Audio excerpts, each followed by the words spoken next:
Torna alla luce l'antica strada lastricata che tagliava Segesta nel corso del cantiere di scavo condotto dall'Università di Ginevra all'interno del Parco archeologico regionale.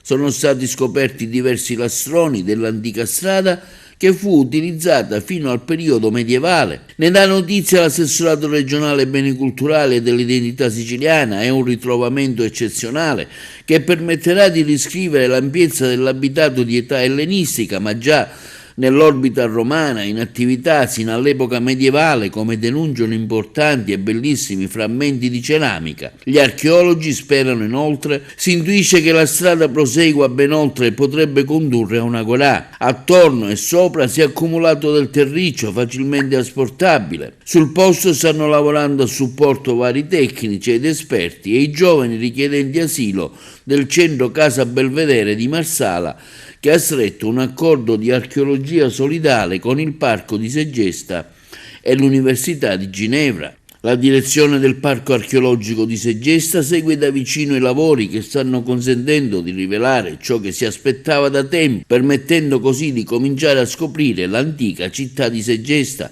Nei decenni gli archeologi hanno scoperto i simboli più importanti, ma poco si sa della città, che si è capito essere stata elegante e raffinata, con decorazioni, mosaici, affreschi, sculture. L'intento adesso è finalmente scoprire in quale direzione Segesta aveva i suoi vari assi viari. Presto saranno possibili, con il supporto dei servizi aggiuntivi, visite guidate a cantiere aperto dal prossimo 25 aprile.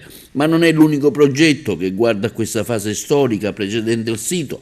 Il 22 aprile partirà l'iniziativa Segesta incontra le culture, i simboli del sacro. L'obiettivo a lungo raggio entra nelle pieghe più profonde del parco e mira a disegnare a Segesta un nuovo itinerario di visita sui simboli del sacro, che insieme luoghi, rituali, religioni, tradizioni, architetture, a partire dalla moschea, dall'imponente tempio dorico, dalla piccola chiesa di San Leone, interessate, sito stratificato di civiltà precedenti.